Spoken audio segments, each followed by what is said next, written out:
number 5. Find the ratio in which point P, K, 7 divides the segment joining A, 8, 9 and B, 1, 2. Also find K. अब यहाँ पर हमें दो चीजें find out करनी है. एक तो हमें रेशियो फाइंड करना है, मतलब m/n फाइंड करना है, और हमें साथ में K की वैल्यू भी फाइंड आउट करनी है.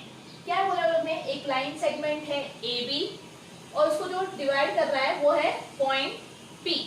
तो लाइन सेगमेंट A के कोऑर्डिनेट्स क्या है? 8, 9. P के कोऑर्डिनेट्स है K, 7 एंड B के कोऑर्डिनेट है 1, 2. और हमें फाइंड आउट क्या करने बोला है वो लोग ने? m/n. ये रेशियो फाइंड करना है, साथ में हमें K की वैल्यू भी फाइंड आउट करनी है. दो चीजें फाइंड आउट करनी है यहाँ पर. तो हम लोग सबसे पहले स्टेटमेंट लिखेंगे. Suppose the coordinate of P are x, y, जहां पर x की वैल्यू क्या होगी? K और y की वैल्यू क्या होगी? 7. Same way suppose the coordinate of A को हम लोग कंसीडर करेंगे x1, y1. तो x1 की वैल्यू क्या होगी? 8 और y1 की वैल्यू होगी 9. Suppose the coordinate of point B are x2, y2. तो x2 की वैल्यू क्या है? 1 एंड y2 की वैल्यू क्या है? 2. नाउ हमें क्या बोला है? पॉइंट P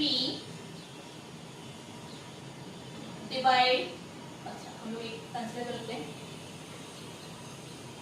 यहाँ पे लिख देते हैं हम लोग. सपोज पॉइंट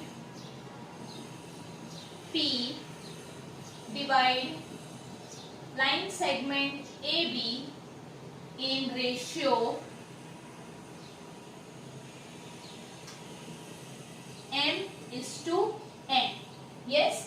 अब हम लोग क्या यूज करेंगे? बाय यूजिंग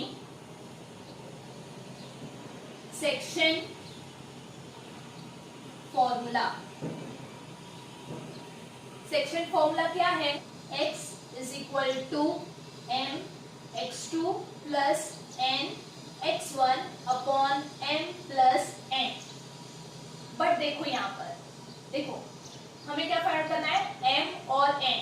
x2 की वैल्यू है, x1 की वैल्यू है, फाइन. और यहाँ पर x की वैल्यू है क्या? नहीं, x की वैल्यू तो k दी हुई है. तो आप दो चीजें एक साथ नहीं फाइंड आउट कर सकते, फाइन ना.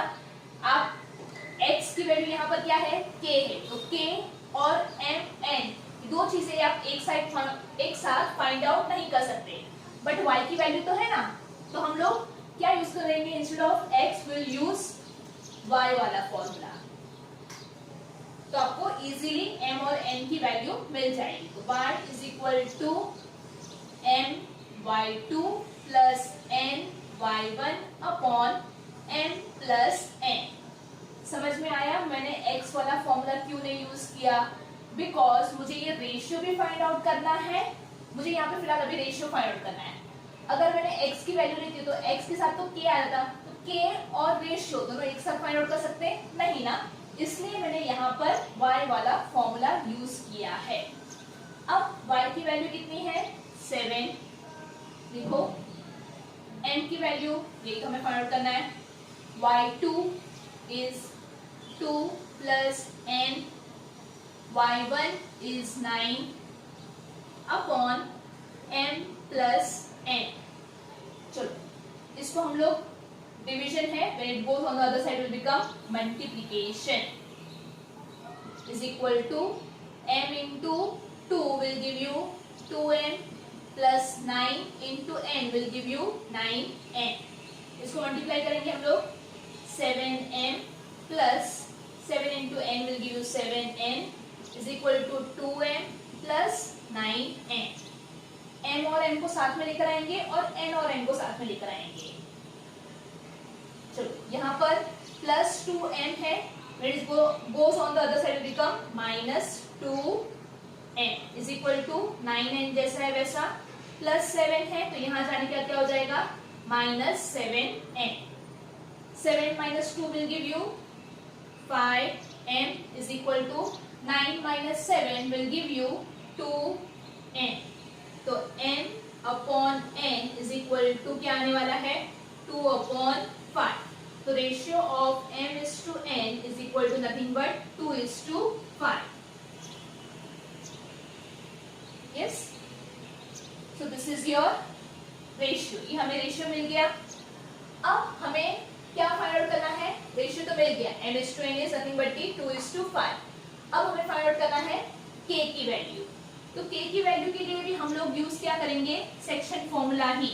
तो लिखेंगे फिर से यहाँ पर यूजिंग सेक्शन फॉर्मूला. अब यहाँ पे हम लोग x वाला यूज कर सकते हैं, क्योंकि x की जगह पे हम लोग k यूज कर सकते हैं और m और n की वैल्यू तो मुझे मिल गई, तो लोग सब्स्टिट्यूट कर सकते हैं हम लोग. तो यहाँ पे लिख लेंगे कि हमें m is to n का रेशियो क्या मिला? 2 is to 5. तो हमारा सेक्शन फॉर्मूला क्या है? x is equal to m x2 plus n x1 upon m plus n. x की वैल्यू क्या है? k. n की value 2. x2 is how much? 1 plus n is nothing but the 5. अभी अभी मिले मुझे. x1 कितना है? 8 upon m plus n means 2 plus 5. k is equal to 2 ones are 2 plus 5 8s are 40 upon 2 plus 5 will give you 7. k is equal to 2 plus 40 will give you how much? 42 upon 7. 7 की table 42 कभी आता है? 7 6 are 42. तो 7 1 7 and 7 6 are 42. तो k की value मुझे मिल गई कितनी? 6. यही तो दो चीज हम लोग ने हमें फाइंड आउट करने बोला था. एक तो रेशियो फाइंड आउट करके दो और साथ में मुझे k की वैल्यू फाइंड आउट करके दो. और हम लोग ने वो दोनों भी चीज फाइंड आउट कर दी यूजिंग द सेक्शन फॉर्मूला. सिर्फ एक ही चीज यहाँ पे याद रखनी थी कि मैंने यहाँ पर x वाला क्यों नहीं लिया पहले. फाइन ना, क्यों नहीं लिया ये आपको पता चल गया, क्योंकि आप दो चीजें एक साथ नहीं फाइंड आउट कर सकते. इसलिए मैंने पहले y वाला लिया सेक्शन फॉर्मूला और वहां से रेशियो फाइंड आउट किया और उसके बाद मैंने क्या किया? x वाला लिया और वहां से मुझे k की वैल्यू मिल गई. Just go through it. Question number 6. Find the coordinate of midpoint of the segment joining the point 22, 20 and 0, 16. अब यहाँ पे पॉइंट के नाम नहीं दिए, ना ही आपको सेगमेंट के पॉइंट के नाम दिए हैं, ना ही आपको मिड पॉइंट है उसका नेमिंग दिया है. तो मैंने क्या किया? यहाँ पर सेगमेंट ले लिया मैंने AB और मिड पॉइंट ले लिया मैंने P. अब A के कोऑर्डिनेट्स क्या दिए आपको?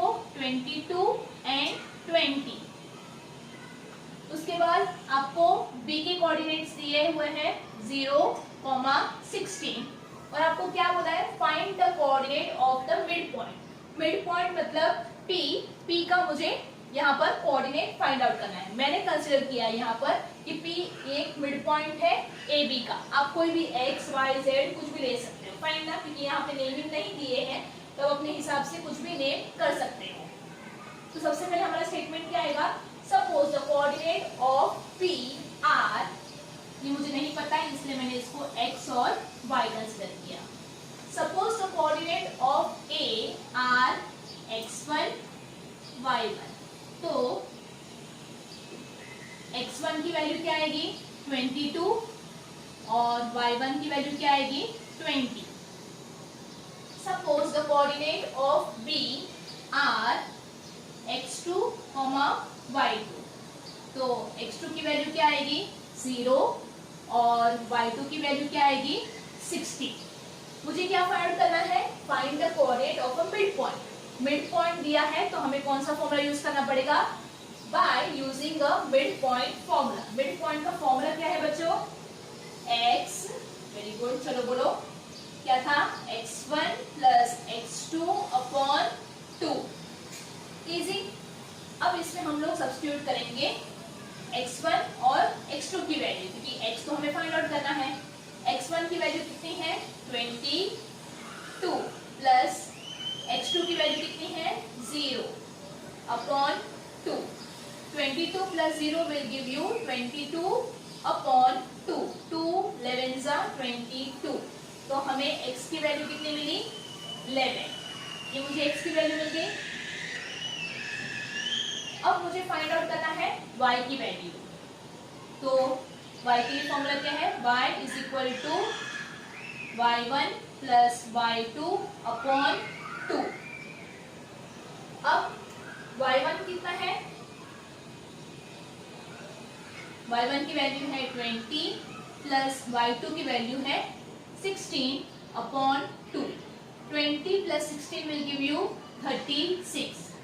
2 18 जा 36. तो y की वैल्यू मुझे मिली कितनी 80. In this way I got the value of x and y. तो हम लोग फाइनल आंसर क्या लिखेंगे therefore the coordinate of point P are क्या मिला मुझे 11 and 80. 11, 80. So this is your final answer. बहुत इजी था. P आपको मिड पॉइंट दिया हुआ था. मिड पॉइंट फॉर्मूला से हम लोग ने x और y की वैल्यू फाइंड करी, जिसको हमने पहले कंसीडर किया था कि P हमने क्या कंसीडर किया कि coordinate of P is x and y. तो हमने यहाँ पर x और y की वैल्यू फाइंड कर दी. Therefore the coordinate of point P are 11 and 80. Go through it.